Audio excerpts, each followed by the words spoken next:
In modern-day Britain, lots of children are put into care. Research has shown that the main contributors of going into care were abuse, neglect and family dysfunction. There are a variety of charities that are now available to support these children.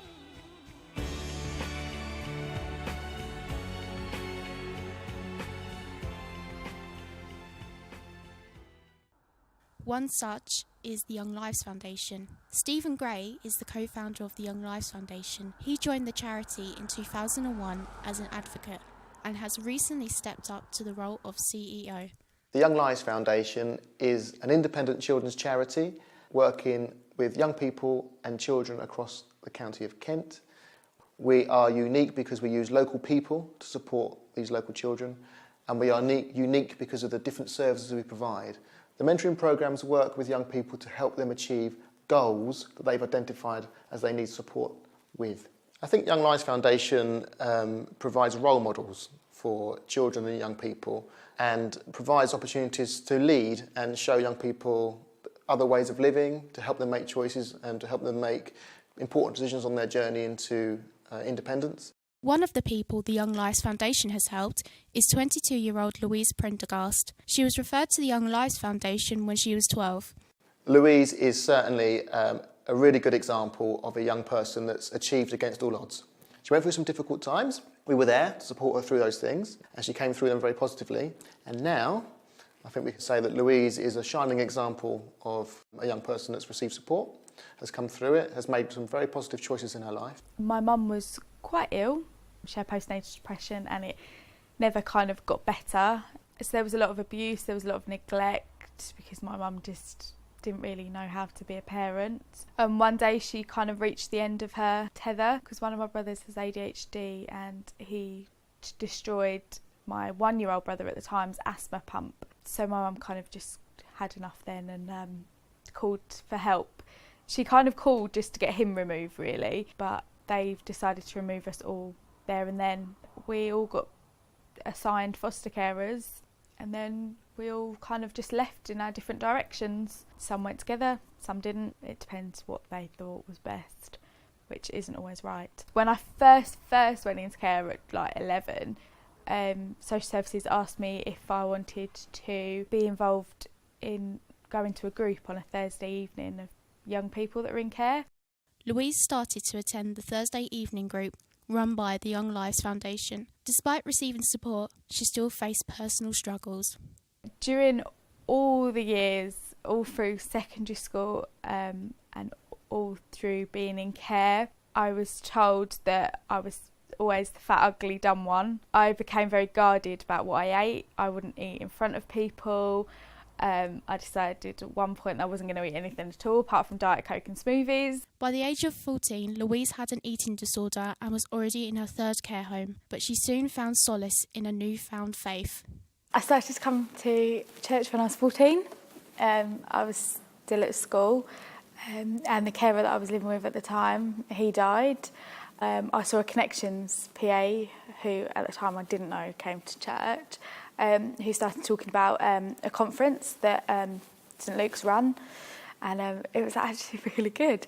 And people were trying to be friendly, but I had a face that said, "Don't come near me," because I was quite shy. I didn't want to talk to people. I like coming back because whenever I come back, it's always now for happy occasions, like if someone I know is getting baptised or someone I know is getting married here. When I first came, it was a Sunday morning and I walked in and it was full of people and I was really shy. But now I'll walk in and I'll chat to everyone. I even started sitting on the front row, which was amazing.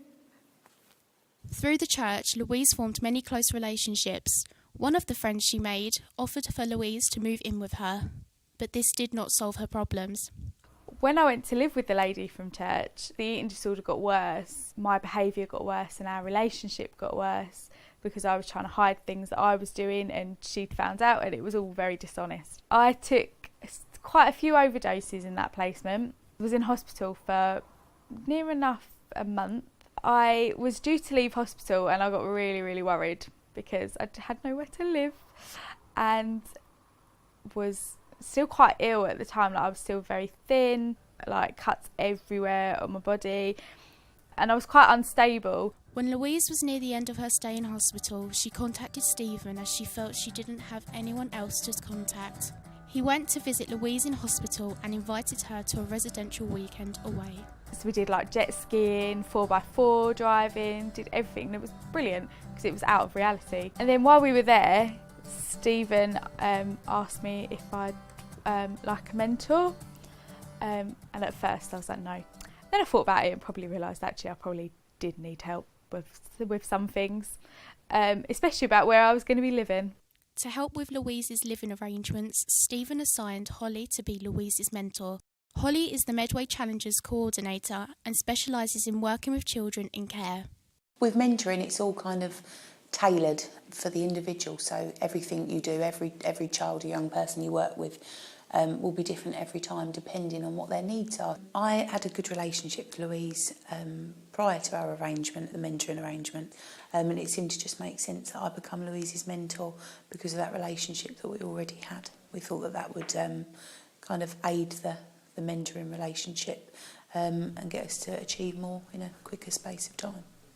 The foundation itself wouldn't be able to operate without our volunteers. We've got a large number of volunteers that carry out the work with the young people, and my role with Louise was largely voluntary. It was done outside of my hours. It just felt appropriate because of the relationship I had with Louise. I was really fond of her and knew that I would be able to kind of give her the support she needed.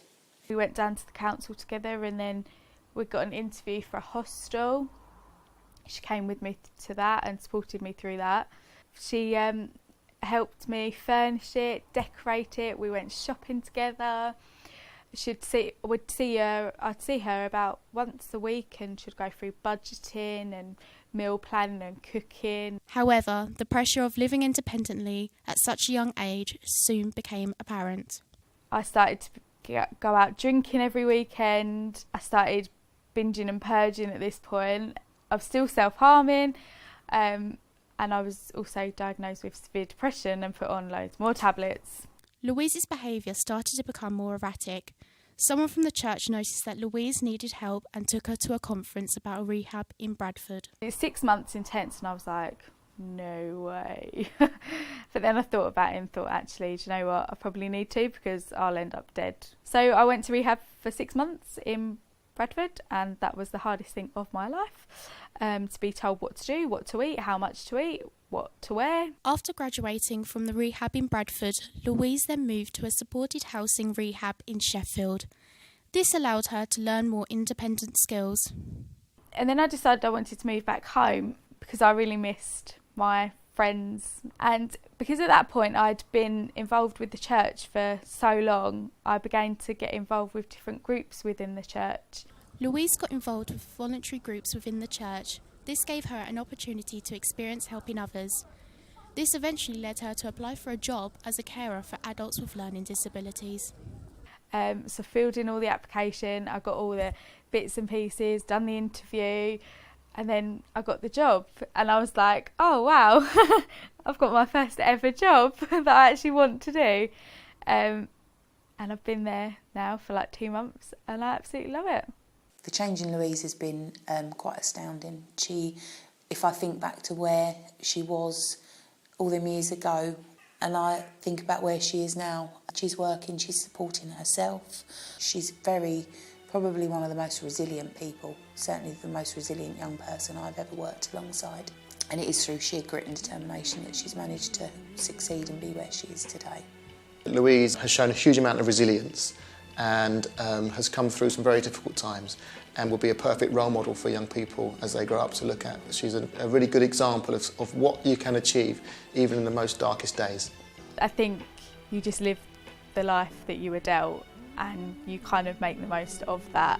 And I think, okay, it was rubbish. Do you know what? It's going to be better in the future.